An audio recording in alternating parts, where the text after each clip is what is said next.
Well, good evening, everybody.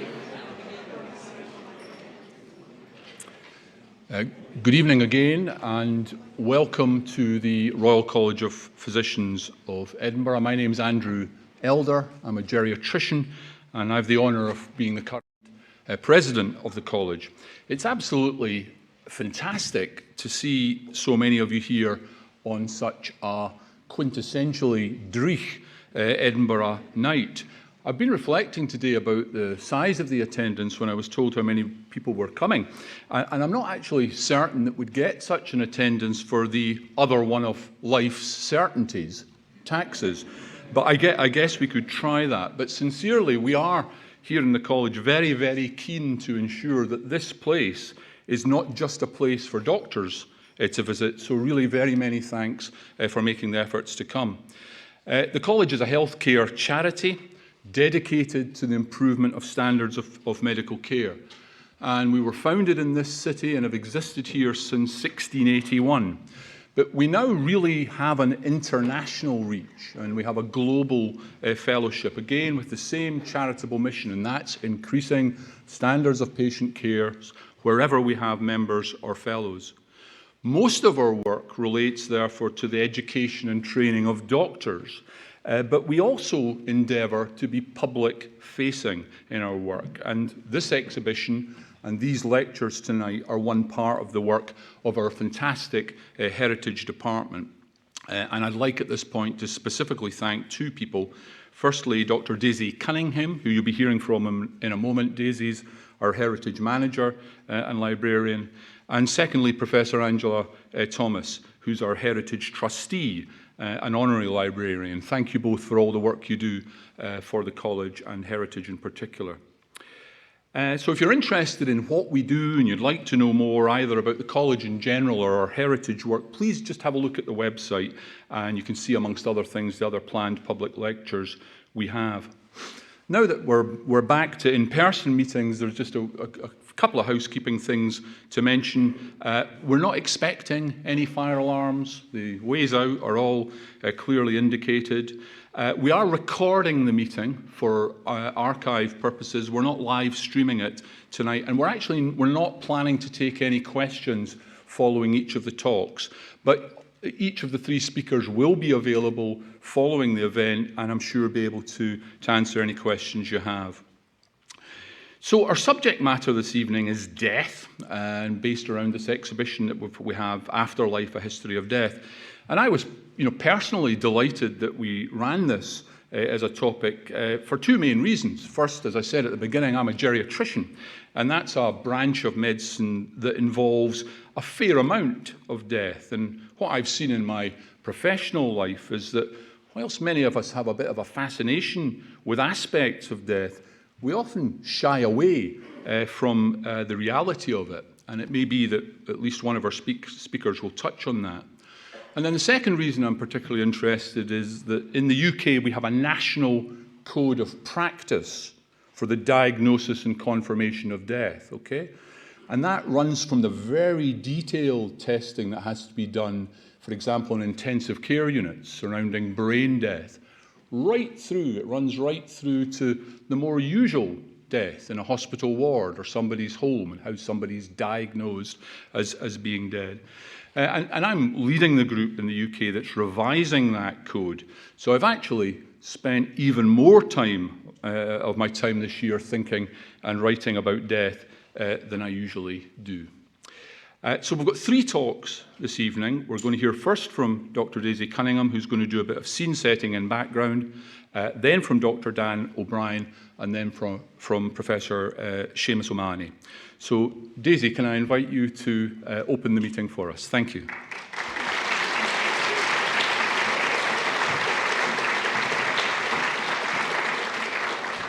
Thank you. So he's bigged it up rather as being a talk. This is not a talk. Very, very quick. I know that I am not the reason why you're all here. You're here to hear our speakers.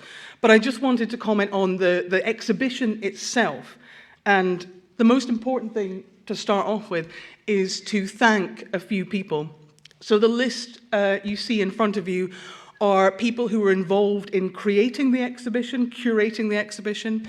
some very sizable donors, thank you very much if any of you are here, and a couple of people who lent objects as well. So obviously there's a lot of people behind the scenes who make this happen. But just to comment on the exhibition itself, this is, if you have been in there, you will have seen this already, but if you haven't been into the exhibition yet, this is our TARDIS coffin that we have on display. I believe for licensing reasons, we have to call it a police box coffin, otherwise the BBC will get angry with us, but you know what I mean. And I particularly like this. I am not a Doctor Who fan, but I personally particularly like this because I think, and what will potentially come out of the talks you're about to hear, is that there is a balance, a difficult balance between, you know, the process of dying becoming very clinical, becoming very abstract, becoming very inhuman, and impersonal, and the aspect of dying that's shown by these very personalized coffins. These are generally bought and made in a person's lifetime rather than after they're dead by their relatives. The people choose the exact coffin they want, the design they want, they pick it, and it becomes, you know, something that they can, I was going to say look forward to, that's possibly the wrong way of thinking about it, but it's a personal aspect of them, something they are passionate about. So there are coffins in the shape of Viking longships. There's one that they do that is a builder's coffin that's in the shape of a skip, each to their own. But it is that very personal. This is a choice that somebody made of how they want to be remembered. And it's that personal side that I think is so crucial to this story. And I guess that's really what this is all about. What the exhibition is all about is, you know, the human aspect of all of this and how we think of dying. And I think I realize there are a few medical practitioners in the room, but those of us who are not medical people, you know, this is not a subject which is purely within the realm of medicine. It's in the realm of all of our lives. And that is something that we try to get across in all of our exhibitions.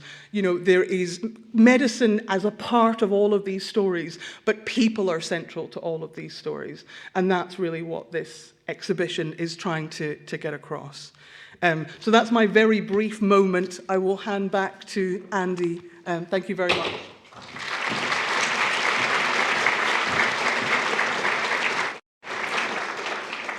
So Daisy, thanks, and despite your protestations, I think we will classify that as a talk, okay?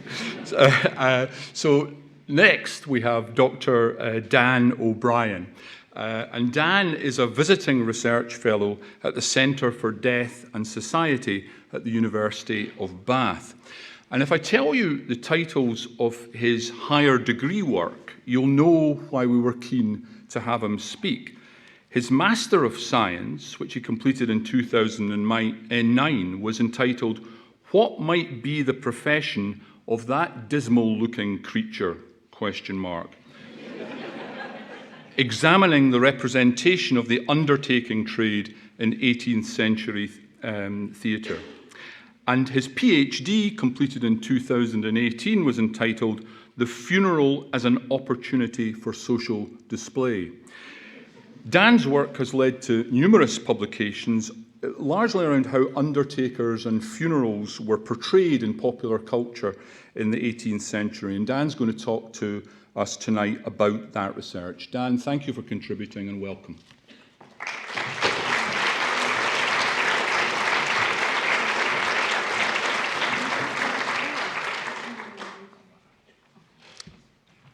Well, thank you very much for all coming today, and thank you for your interest in something which has fascinated me for the best part now of probably almost 17 years.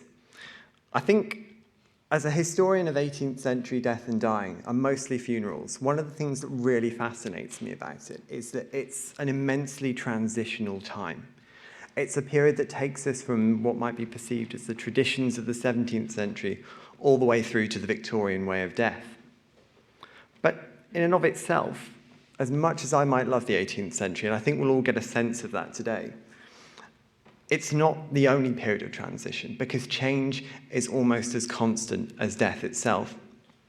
And often change happens for different reasons, maybe innovation or tradition. But what I find to be most true throughout history is that people, when approaching a funeral, when making those decisions, or even having those decisions made for them by others, end up depending on a mixture of logistics and personal decisions, and that means that really, in any one period of time, the funeral can be wildly different depending on maybe where you are or what time you're experiencing. And for that reason, obviously, generalization is a big risk. But because I am an enterprising historian who likes to get himself into trouble, I thought today I would take us on a very exciting journey through the history of the funeral, framed around the coffin. Now, if we take a look here at one of my favourite images, Undertakers in at the death, we see a rather striking moment. An elderly man has been cornered by the King of Terrors. He stands there with an hourglass in one hand and a dart in the other. He's about to strike. But because this is the 18th century, and because it's such a highly competitive time for the funeral trade, some undertakers have got wind of what's going on, and they're diving in to catch him and to seize his trade before someone else comes and does it. Now, I suppose an obvious question would be, well, Dan, how do you know they're undertakers? Well, often the easiest way of telling is the coffin that's being carried on the head of the gentleman in the corner. So today the coffin will be our vehicle through time, a bit like the TARDIS you've seen in the exhibition, and it will take us through a very interesting journey from the medieval to the modern. And I think what we'll see as we go through this journey is that as much as there's change, there's often continuity in death. But at the centre of all things, there's always a coffin. So we start here with a medieval funeral. It's a very sombre image. We have a coffin surrounded by mourners dressed in black with black hoods. At the very edge of the image, we have 3 attendants in white. One of them has a bucket and a sprinkler for some holy water, and another individual is carrying a cross. In the funeral, these devices would have been used to process the coffin to a place of interment. We can see that a service is being performed over the coffin, and I think what we can see here is that the coffin in this particular time is a fairly exclusive item.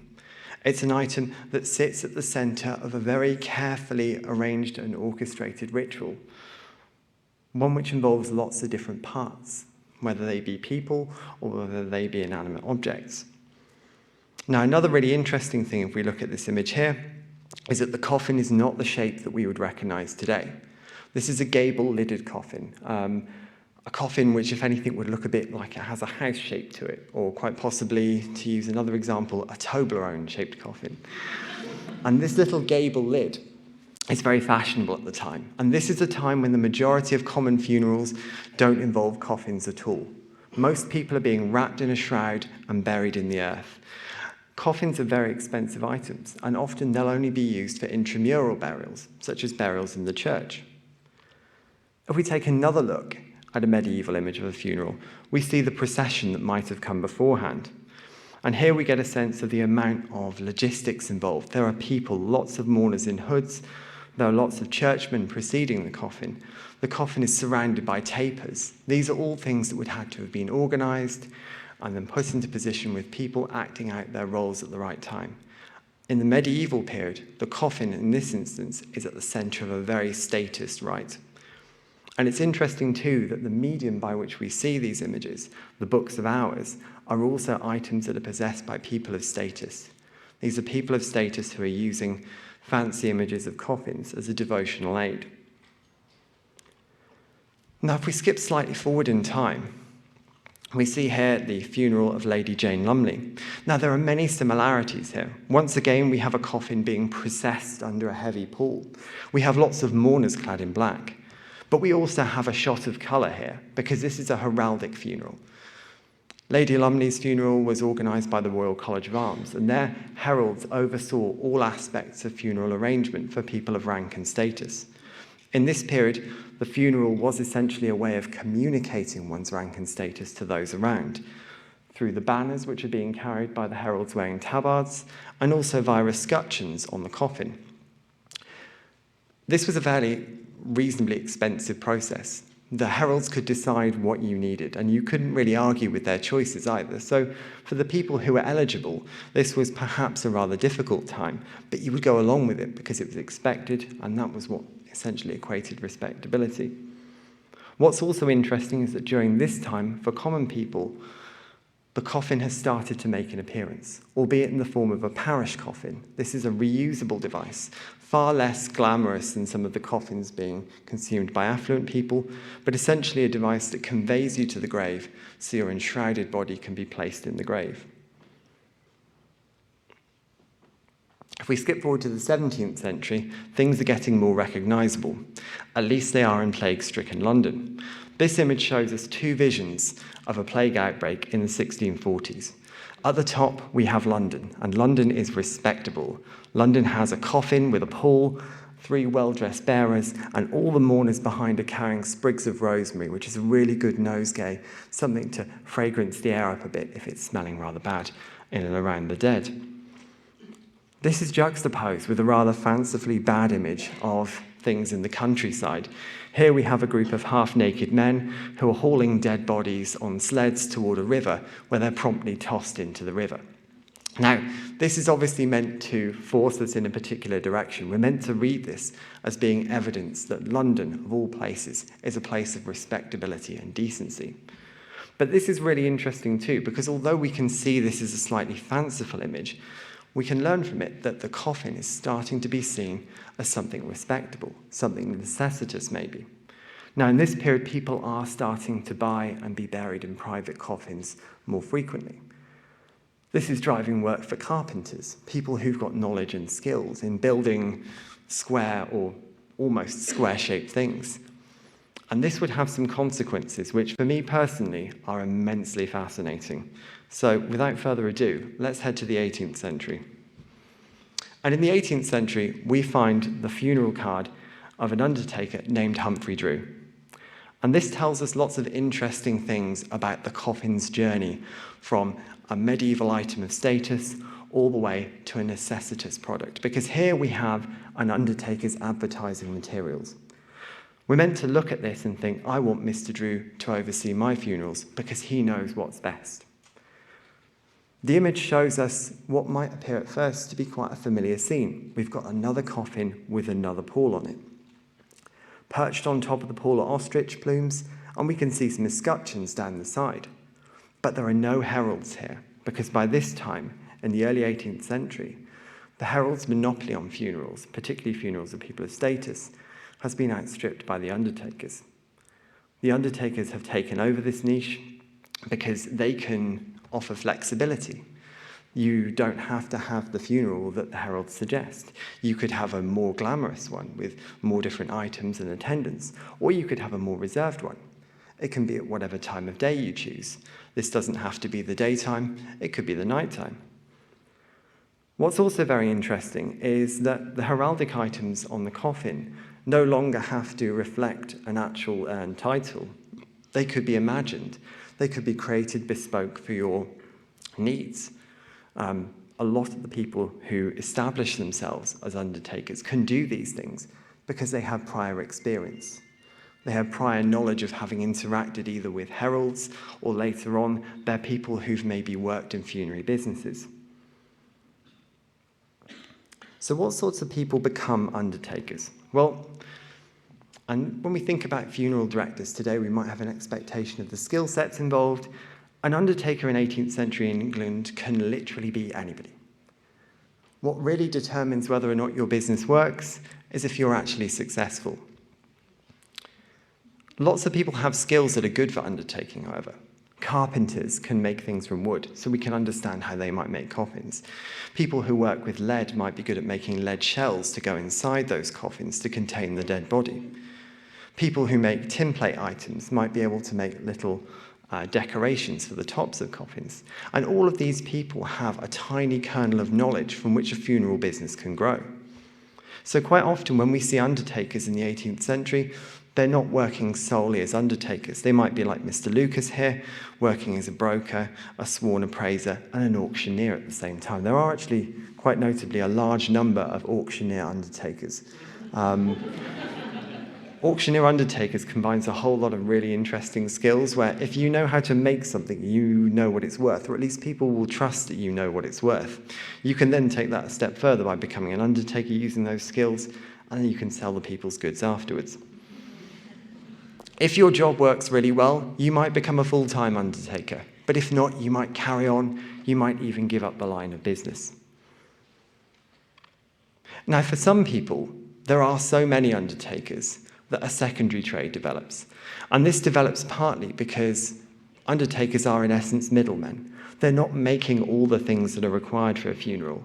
They are essentially just making a few things and then using business links to gather those other items together. So if you know lots of good people, if you know the right people, you can organize really good funerals, even if maybe you only make coffins. If you don't make coffins, however, you might seek the services of a coffin maker. Now, coffin makers were essentially carpenters who found a really useful line of work in making coffins, selling them to private people and also to the trade. Some coffin makers would undertake funerals as well, and again, that reflects the flexibility of this early trade. It really is what people make it. One really interesting thing is that by this time, the trade is recognized by the coffin. The coffin becomes a symbol of the funerary businesses, whatever the other careers that people might have are. Now, we can see a really good example of this in William Greenwood's card, because William Greenwood advertises himself at the sign of the 3 coffins. We can actually brilliantly see William's sign at the very top of his trade card, where you can see his 3 coffins hanging on tiny little hooks as if they're outside his shop. Other examples would include the sign of first and last, which would have a baby's crib mounted alongside a coffin. On the one hand, a memento mori, reminding us about the passage of life. On the other hand, a really good advert that if you can make a coffin, you can probably make a baby's crib as well. So you've got both ends of life covered. So much so was the coffin recognized as an example of the trade that in popular culture we start to see examples of undertakers usually bent double under the weight of a coffin. Now, there is no evidence. I've been doing this for 17 years and I've yet to find evidence of an undertaker legitimately carrying a coffin around on his back. A lot of the really fancy ones like these would have been so expensive, possibly with 1 or 2 wooden shells, with a lead shell inside. You wouldn't want to carry that on your own, let alone on your back. But this image of the undertaker kind of trapped under his coffin becomes a symbol of the trade. So when, for example, here in Woodward's An Undertaker in Distress, we see an undertaker prowling for work on the streets of 18th century London, in this case, bursting into a rather sociable dinner with punch. We find undertakers who, once again, are defined by their coffin. Now, the coffin itself was a changeable item. It wasn't fixed. Its design, whilst simple, whilst repeatable, could be augmented in lots of different ways to meet the desires of the customer, but also to respond to panics. Here we have a coffin that belonged to Jarvis & Sons, who are a rather enterprising London business, who decided to take on the body snatchers with a mind-blowingly complicated coffin with lots of different locks in it and metal bars. The idea was that you could probably break this coffin open, but by the time you did it, that body would be so decayed that no self-respecting medical school would buy the body. So this takes us on a step further. So far, we have just seen coffins being carried around by people. This was for mostly practical reasons. Coffins are easy for groups of people to transport from a household to a parish burial ground. But as the place of burial moves out of the town and becomes suburban, as it moves into the cemeteries that we understand today, people need forms of transport to take the body to those places of burial. And this is where we start to see the arrival of hearses that we would recognize today. Hearses of one form or another have been around for a long time, but they've been fairly exclusive items. Here, in a stock image from the 19th century, we see a vision of a hearse that's not dissimilar to the kind that we see today. Probably the most notable difference is that the hearse doesn't have any glass panes at the back. The glass panes would come slightly later, when improvements in glass technology meant that people could actually make a lovely flat plane of glass that once again would put the coffin at the center of display in the funeral. This means that whereas in the 18th century, certainly the late 18th century, people had been transported in these windowless boxes that had acted as an avatar for the deceased, now they had a way of putting the coffin on show, encouraging people to augment the coffin or to put other decorations in there with it. Now, with so many items, we might think that the trade was incredibly popular. It certainly was commercially popular, but people were still highly critical.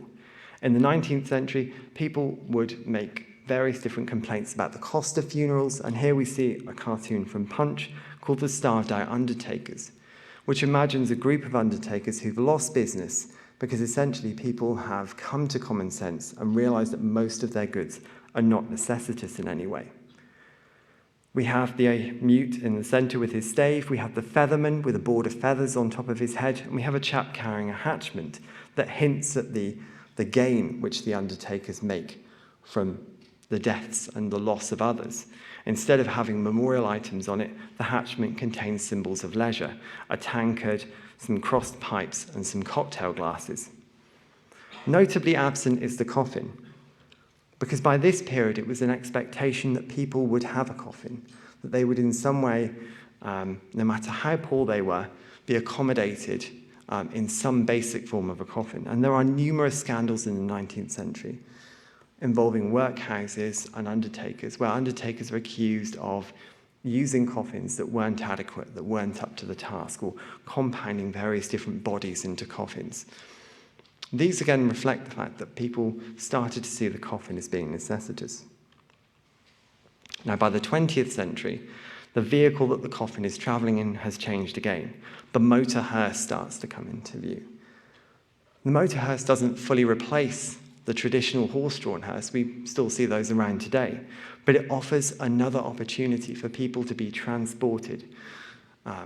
Often, once again, depending on how much money they've got, the different vehicles used can make different statements about people's status in society. Also, and we see this increasingly into the 21st century, even when we have electric hearses now. We have various companies have Tesla hearses. There's a sense of being seen in a vehicle that's fashionable. You know, you have Jaguars, you have Rolls Royces.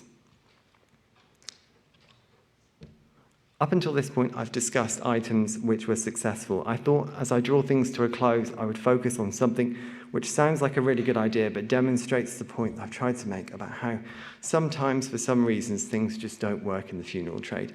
This is a Bakelite coffin.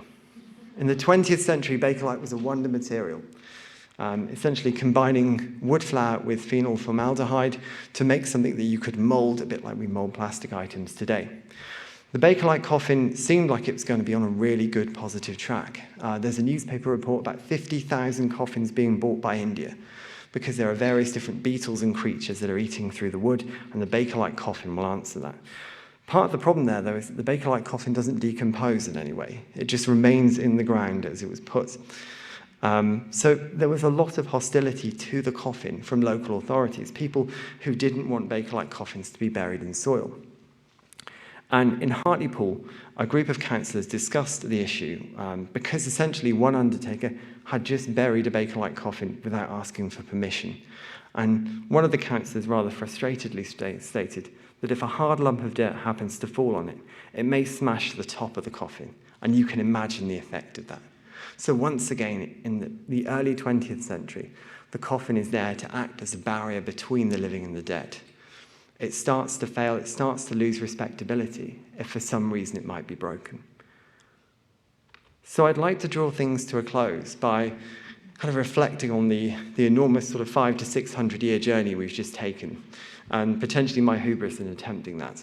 I think what I wanted to communicate today was that the funeral is one of these fascinating responses to the problem of death, and a problem which is on the one hand very personal, but also has lots of different, very interesting dimensions that reflect the way that societies see both living and the dead, and also the way that people can commercialise things around them, things that might change, things where people's understanding and appreciation of something might change rapidly and sometimes might change more slowly.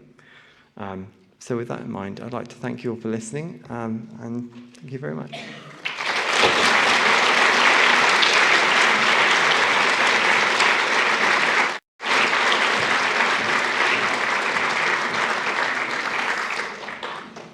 So, Dan, thanks very much for that fascinating insight into some of the histories of coffins. I mentioned at the beginning, this code of practice that exists in the UK, around the world, to make sure that you are dead when you are buried or cremated. And I'm sure Dan could expand on some of the weird and wonderful coffins that were developed in the early 1800s with air vents to the surface to try and make sure that if you did happen to wake up underground, you could communicate your concerns.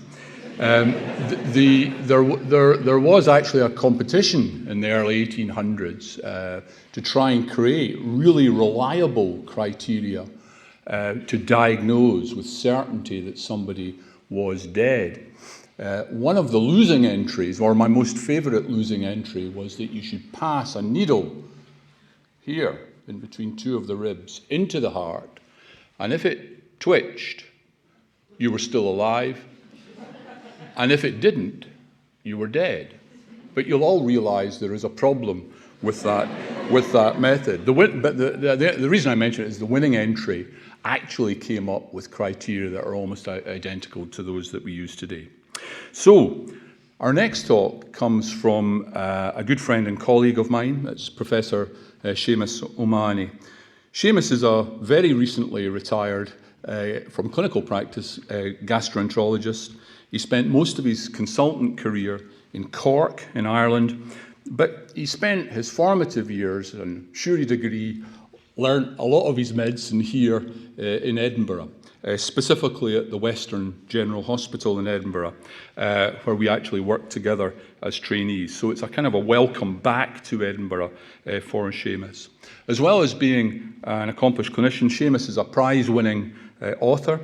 And of most relevance tonight, I think his books include his first one, The Way We Die Now, in which he reflects, to my mind anyway, on death and dying in the context of the changing religious culture in Ireland, but maybe more importantly in the context of the very particular form and style of medicine, particularly for older people and towards the end of life, that we've developed in the National Health Service and Irish Health Service over the period of both our careers. Seamus is a member of the Lancet Commission on the Value of Death, and I'd commend that document to you, any of you who are interested more broadly in the topic. He's a fellow of this college and a visiting professor at the Centre for Humanities and Health at King's College, London. Seamus, thanks for contributing, and we look forward to your talk.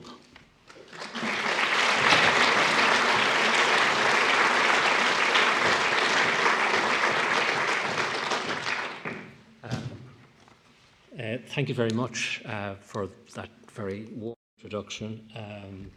I feel a great affection for this college and for this city, and I'd like to thank Daisy for inviting me to give this talk. As Andy mentioned, I trained in the Western General way back in prehistoric times in the late 1980s and early 90s. You probably won't be able to pick me out from this lineup, but I'm up here. You can see I still have hair, and I would summarize myself at that time as having a head full of hair and a heart full of hope, starting out there. I did doctoral research here with the late Anne Ferguson, who is commemorated with an annual named lecture at this college, and also with Martin Eastwood here, who died earlier this year and was honorary librarian also in this college. The other significant person is my wife, Karen, who is there, and she's here this evening as well. So after shamelessly ingratiating myself, I'll move on. As Andy said, I've been writing about death and talking about it for a while now. My background is in gastroenterology, and for those of you who have nothing to do with medicine, gastroenterology means gut, stomach, bowel, liver, that kind of thing, the cloacal end of the practice. And it is not a sort of standard background for somebody to develop an interest in death and dying, who tend, by and large, within medicine to come from backgrounds in palliative care or geriatrics like Andy. Anyway, I wrote this book nearly a decade ago now, and we hear the phrase a good death a lot nowadays. And over the next 15, 20 minutes or so, I'm going to explore this concept, asking what exactly does this mean? So, death has changed greatly over the last century, at least in high-income countries such as Ireland and Scotland.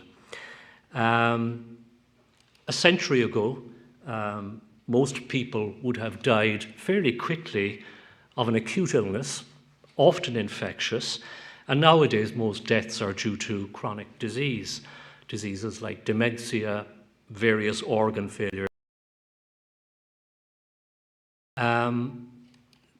So death used to be rapid, and now it is slow.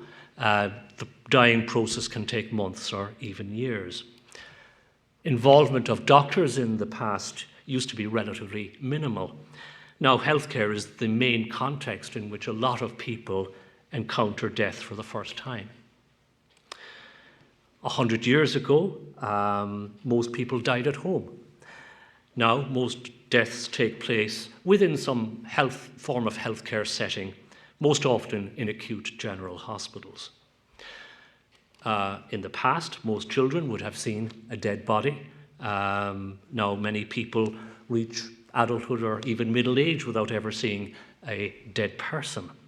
In my own country, in Ireland, we're famous for wakes. I inherited 2 books from my father, who was not a bookish man, but one of the books was called Irish Wake Amusements, which itemized the various games and activities that would take place at a typical wake. And my father used this as a practical manual. So as healthcare has occupied the centre stage, families and communities have been pushed aside to a certain degree. The language, the knowledge, the confidence to manage death and dying are being lost, further fueling dependence on healthcare. And COVID has, to some degree, reinforced the perception of healthcare as the custodian of death. And the pandemic also highlighted how healthcare sometimes contributes to people dying badly. Some of you may be familiar with Ivan Illich, who was a priest, social philosopher, iconoclast, and public intellectual. And way back in the mid-70s, he wrote a famous book called Medical Nemesis. He argued that the medicalization of death in rich countries had led people in those countries to lose their ability to accept and deal with death and suffering. And at the time, most doctors dismissed Illich as a crank.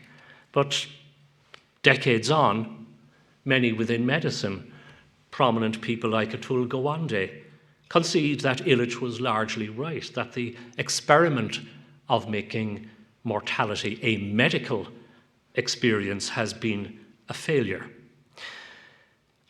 Now, the over-medicalization of death is mainly a problem in rich countries, or the global north, as we say now. And while many people in rich countries, or at least some people in rich countries, are over-treated at the end of life, many people in low-income or poor countries are under-treated. And this map of global opioid consumption is a stark illustration of this under-treatment.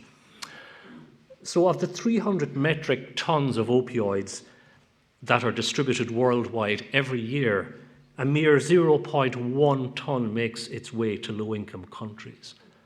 So millions and millions of people die in the global south without access to basic pain relief, let alone formal palliative care. So over-medicalization of death is a problem for the global north. Guidebooks about the good death have been around since the Ars Moriendi in the early 15th century. You know, the Ars Moriendi is a collective term to a whole bunch of books about dying, which stressed stoical acceptance and repentance of one's sins. So it very much reflected the dominance of religion as a cultural force at the time. In our secular world, a more contemporary Ars Moriendi has emerged from palliative care as a response to this perceived over-medicalization of death. Now, over the past decade or so, there have been numerous articles and what are called systematic reviews in the medical journals attempting to define a good death, or successful dying, as some people now call it. This review from 2016 listed, I think it's about 11 core themes of a good death with several sub-themes. And the core themes are things like choice over where you die, being relieved from pain and emotional distress, having support from your family but not being a burden, personal autonomy and dignity, the opportunity for closure and farewells, the importance of religious and cultural rituals, avoiding futile treatments, and having the right to end one's life, a good relationship with doctors and nurses, and one sub-theme here at the very end, penultimate, caught my eye, which was being with your pets. Now, I'm going to argue that the good death is a little problematic as a concept. It is defined and owned by health professionals. The dead, unfortunately, do not and cannot give us feedback about their experience. The concept, I think, encourages a subliminal notion that death is a problem that medicine should sort out, that doctors should be able to prescribe a good death just like we could prescribe a week's course of antibiotics. And those who don't buy into the good death, both patients and doctors, are sometimes labelled as difficult or in denial.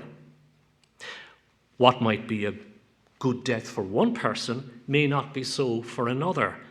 And the good death has a rather Western, Anglophone perspective, which places a great deal of emphasis on personal autonomy. But in many other cultures, the family and the community are as important as the individual, if not more important. The good death focuses on the days and hours leading up to death, often neglecting the months or even years of illness nowadays that precede death. And the good death emerged from a time when most people dying in hospices had cancer, which has a shorter, more predictable trajectory than, let's say, organ failure or dementia, both of which now cause more deaths than cancer. Andreas Lopakis, who was a Canadian palliative care doctor, wrote a piece a few years back challenging the good death consensus.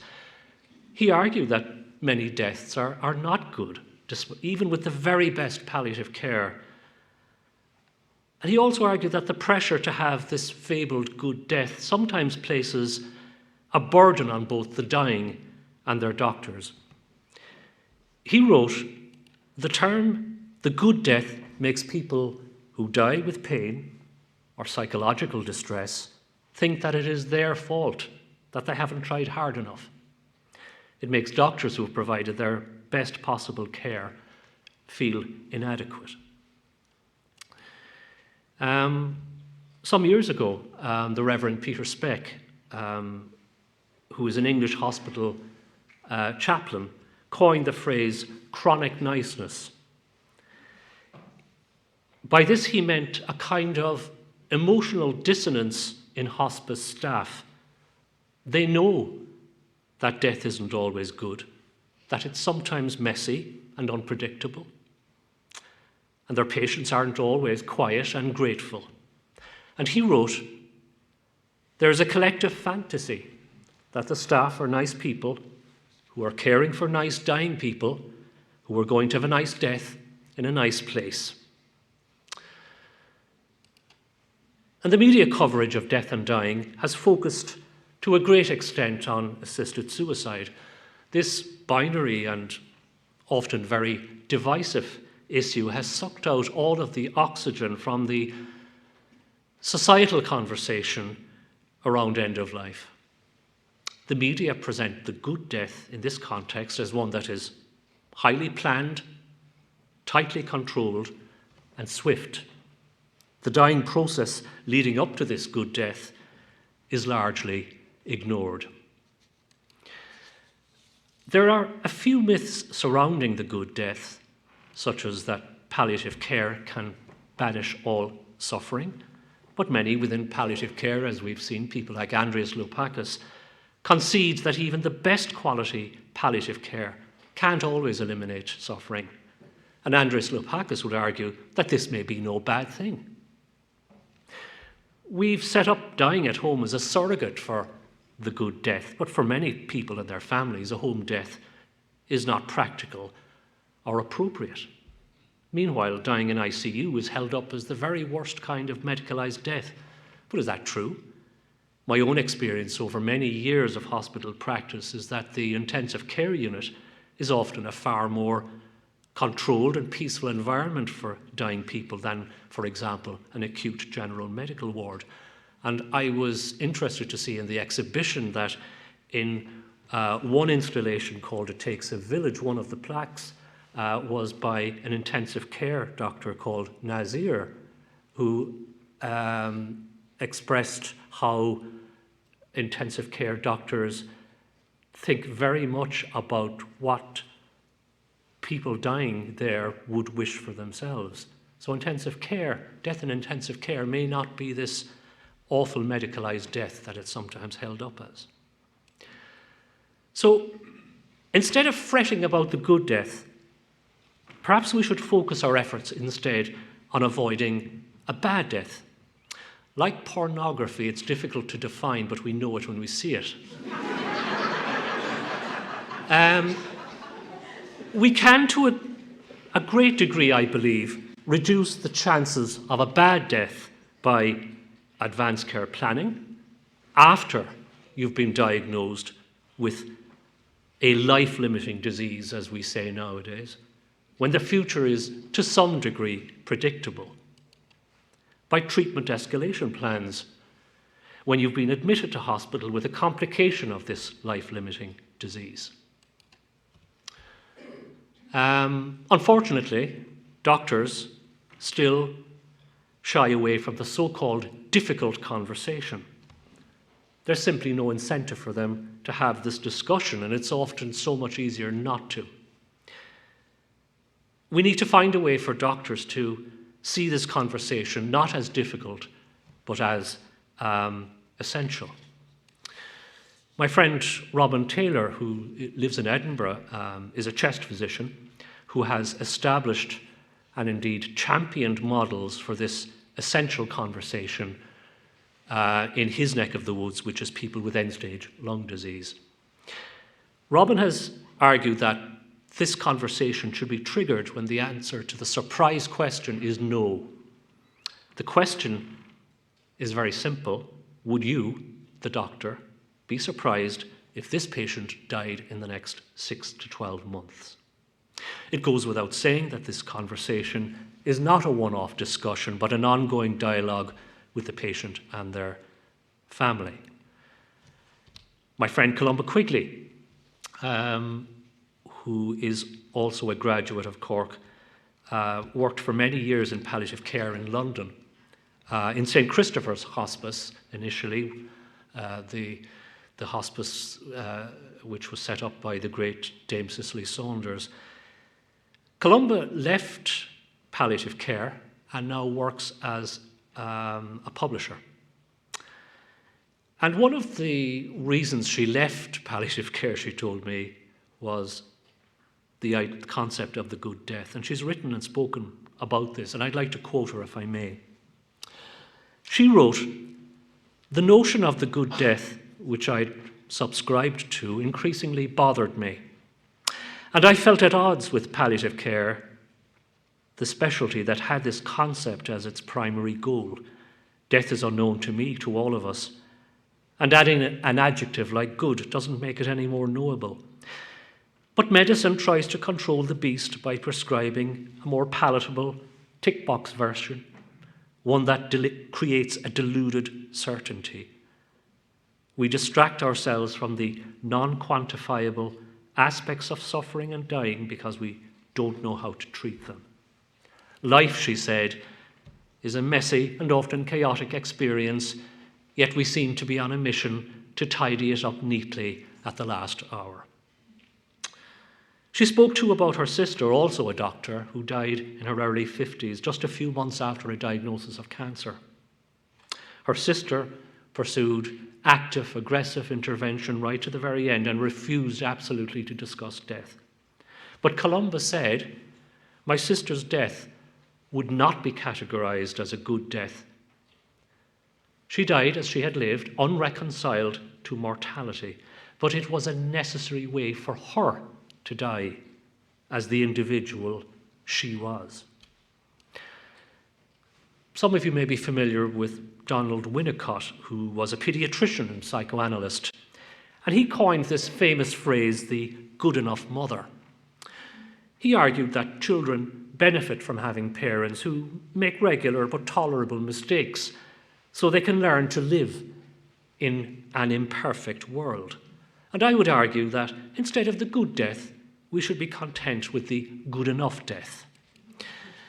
And the best example of the good enough death I could think of is that of my father. And this photo was taken of my parents in late 1960. The plump baby is me. My father came to marriage and fatherhood relatively late, in his late 40s. So, in August 1984, he collapsed in our street while walking the dog. He was 71 and had survived 2 heart attacks before this. My brother, youngest brother, found him unconscious and not breathing, phoned the ambulance. He was taken to the emergency department of the local hospital. He underwent a prolonged attempt at resuscitation before being pronounced dead. So by all standard criteria, this was not a good death. But my father was dead by the time the ambulance arrived, and what happened subsequently can't have caused him any suffering. And I think he would have regarded this as good enough. He dreaded the prospect of prolonged illness and loss of independence. He distrusted doctors, even though 2 of his sons did this profession. He hated fussing. He died on the street where he lived, walking his dog. In this regard, he did at least fulfill one minor criterion for the good death, namely proximity to pets. I think had he been given a choice of place and circumstance of death, I think he would have said, "That'll do, that's good enough." As Andy mentioned, I'm a member of the Lancet Commission on the Value of Death. The Lancet is this very global, high-impact medical journal, and the Lancet commissioned a bunch of us to work over a period of 4 years on the theme that death has value, which might sound odd. So I'm just going to tell you over the last couple of minutes a little bit about it. We were a raggle-taggle bunch of people from all sorts of backgrounds, including healthcare, philosophy, religious life, sociology, economics. I was telling Dan earlier, we could have done with a historian, actually. So we met virtually, mainly virtually for 4 years because of COVID. So Scott Murray, who's in the audience somewhere, is professor of primary palliative care. And is that you, Scott? There you are, yes. He's in the audience here this evening. This was one of our few physical gatherings at the Rockefeller Center in Bellagio on Lake Como. It's a rough gig, but somebody had to do it.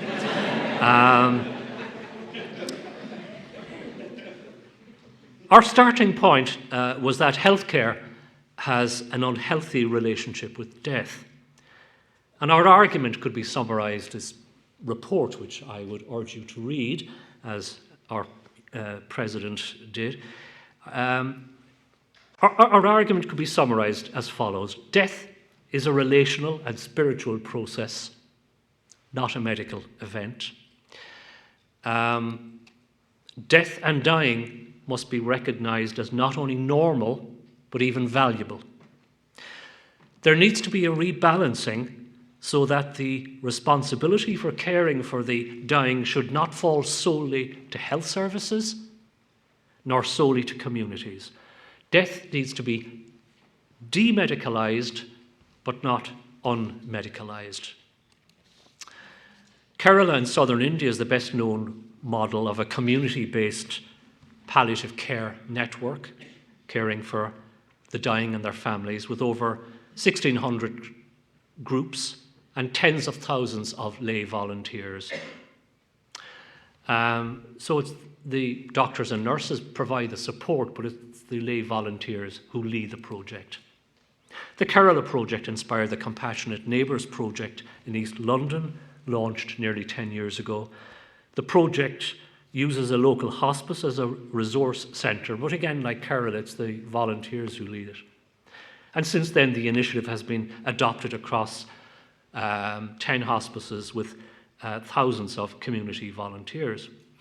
And here in Scotland, you have the Truacanta project. I hope I'm pronouncing that correctly. It's the Gaelic for compassion, I gather. I should, is it coming from Ireland, be able to pronounce it. But it's based on similar principles to the Kerala project and the Compassionate Neighbours project.